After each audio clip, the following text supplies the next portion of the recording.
Perang Dunia Pertama, yang juga dikenal sebagai Perang Besar, adalah salah satu konflik paling menghancurkan dalam sejarah manusia. Perang ini berlangsung dari tahun 1914 hingga 1918, mengubah peta politik global secara drastis. Meskipun berpusat di Eropa, konflik ini dengan cepat meluas dan melibatkan sebagian besar negara besar di dunia. Jutaan nyawa melayang, dan dampaknya terasa hingga puluhan tahun kemudian. Dua aliansi utama mendominasi medan perang. Di satu sisi adalah blok sekutu yang terdiri dari Prancis, Inggris, dan Rusia, kemudian bergabung pula Amerika Serikat. Di sisi lain adalah blok sentral yang meliputi Jerman, Austria-Hongaria, dan Kekaisaran Ottoman. Perang Dunia Pertama bukanlah hasil dari satu peristiwa tunggal, melainkan akumulasi dari berbagai faktor kompleks yang telah lama memanas. Faktor-faktor ini menciptakan ketegangan yang tak terhindarkan di antara kekuatan-kekuatan besar Eropa. Nasionalisme menjadi salah satu pendorong utama, terutama di wilayah Balkan. Keinginan kuat untuk kemerdekaan dan persatuan nasional di antara berbagai kelompok etnis seringkali berujung pada konflik dan ketidakstabilan. Setiap bangsa berusaha menegaskan identitas dan kedaulatannya. Imperialisme juga memainkan peran krusial. Negara-negara Eropa bersaing sengit untuk menguasai koloni dan memperluas pengaruh mereka di seluruh dunia, terutama di Afrika dan Asia. Perebutan sumber daya dan wilayah ini meningkatkan rivalitas antar kekuatan. Selain itu, militerisme yang berkembang pesat memicu perlombaan senjata yang intens. Setiap negara berlomba-lomba meningkatkan kekuatan militer mereka, membangun angkatan bersenjata yang besar dan modern. Kepercayaan pada kekuatan militer sebagai alat diplomasi semakin menguat. Sistem aliansi yang rumit dan saling terkait juga menjadi jebakan. Jaringan perjanjian militer yang kompleks ini dirancang untuk memberikan keamanan, namun justru menciptakan efek domino. Serangan terhadap satu negara dapat dengan cepat menyeret negara-negara lain ke dalam konflik. Pemicu langsung yang menyulut api perang adalah pembunuhan Archduke Franz Ferdinand pada 28 Juni 1914. Franz Ferdinand adalah pewaris tahta Austria-Hongaria.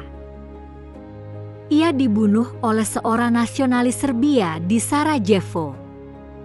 Peristiwa ini menjadi percikan yang membakar tumpukan bahan bakar ketegangan yang telah lama terkumpul. Reaksi awal dari Austria-Hongaria sangat keras. Mereka segera menyatakan perang terhadap Serbia, menuduh Serbia bertanggung jawab atas pembunuhan tersebut. Deklarasi perang ini memicu reaksi berantai yang tak terhindarkan.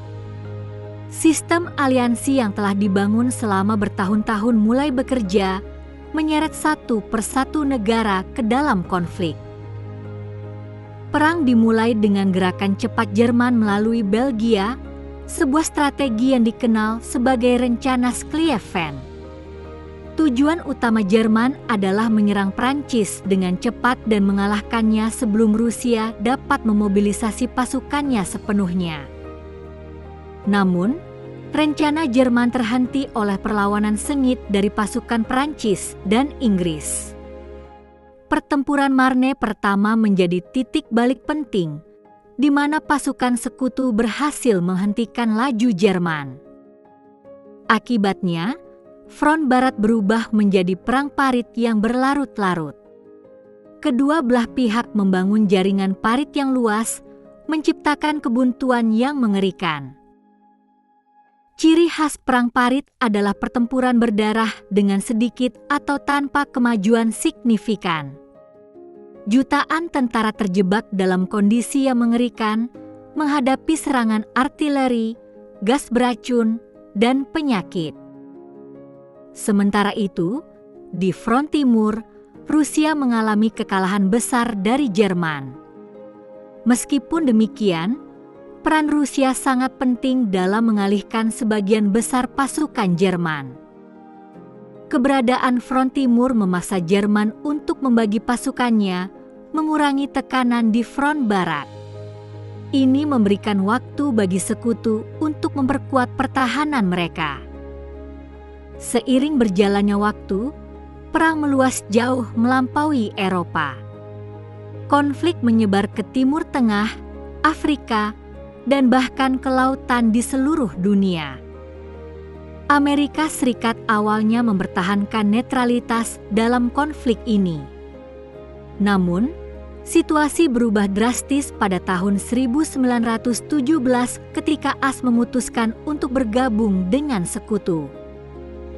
Ada dua alasan utama yang mendorong keterlibatan AS. Pertama, Jerman melanjutkan perang kapal selam tak terbatas, menenggelamkan kapal-kapal dagang, termasuk yang membawa warga sipil Amerika. Kedua, Jerman mencoba bersekutu dengan Meksiko untuk menyerang AS, sebuah rencana yang terungkap melalui telegram Zimmerman. Ancaman langsung ini tidak dapat diabaikan. Dampak keterlibatan AS sangat besar. Masuknya pasukan dan sumber daya Amerika memberikan dorongan moral dan material yang signifikan bagi sekutu. Pasukan Amerika yang segar dan terlatih membantu membalikkan keadaan di front barat. Kehadiran mereka menjadi faktor penentu dalam mengakhiri kebuntuan perang. Faktor penentu dalam mengakhiri Perang Dunia Pertama adalah masuknya Amerika Serikat dan kelelahan perang yang melanda Jerman. Setelah bertahun-tahun konflik yang melelahkan, Jerman mulai kehabisan sumber daya dan semangat. Sekutu melancarkan serangan besar-besaran pada tahun 1918 yang dikenal sebagai serangan 100 hari. Serangan ini berhasil menembus garis pertahanan Jerman yang melemah. Pada 11 November 1918, Jerman akhirnya menyerah. Gencatan senjata ditandatangani, secara resmi mengakhiri pertempuran dan membawa kedamaian setelah 4 tahun konflik yang brutal. Dampak Perang Dunia Pertama sangat luas dan mendalam, mengubah dunia secara permanen. Korban jiwa mencapai lebih dari 16 juta orang, termasuk tentara dan warga sipil. Angka ini belum termasuk jutaan lainnya yang terluka atau cacat seumur hidup. Skala kematian dan kehancuran ini belum pernah terjadi sebelumnya dalam sejarah. Secara ekonomi, negara-negara Eropa mengalami kehancuran parah. Infrastruktur hancur, industri lumpuh, dan utang perang menumpuk. Pemulihan ekonomi membutuhkan waktu puluhan tahun dan upaya besar. Banyak negara terjerumus dalam krisis ekonomi yang berkepanjangan. Perubahan politik global juga sangat signifikan. Beberapa kekaisaran besar runtuh, termasuk Kekaisaran Austria-Hongaria, Kekaisaran Ottoman, dan Kekaisaran Rusia. Keruntuhan kekaisaran-kekaisaran ini memicu munculnya negara-negara baru di Eropa. Peta politik benua itu digambar ulang, menciptakan batas-batas baru dan ketegangan baru. Pada tahun 1919, Perjanjian Versailles ditandatangani sebagai perjanjian damai. Namun, isinya sangat menghukum Jerman, membebankan reparasi perang yang besar dan pembatasan militer yang ketat. Konsekuensi dari perjanjian Versailles ini sangat fatal. Banyak sejarawan percaya bahwa ketentuan yang keras ini justru meletakkan dasar bagi ketidakpuasan dan kemarahan di Jerman yang pada akhirnya memicu Perang Dunia Kedua. Warisan Perang Dunia Pertama adalah penderitaan yang tak terhingga, perubahan politik yang radikal, dan benih-benih konflik yang akan datang. Perang ini mengajarkan pelajaran pahit tentang bahaya nasionalisme ekstrim, imperialisme, dan militerisme. Perang Dunia Pertama benar-benar mengubah dunia secara permanen, membentuk lanskap geopolitik abad ke-20 dan seterusnya. Dampaknya masih terasa hingga hari ini, mengingatkan kita akan pentingnya perdamaian dan diplomasi.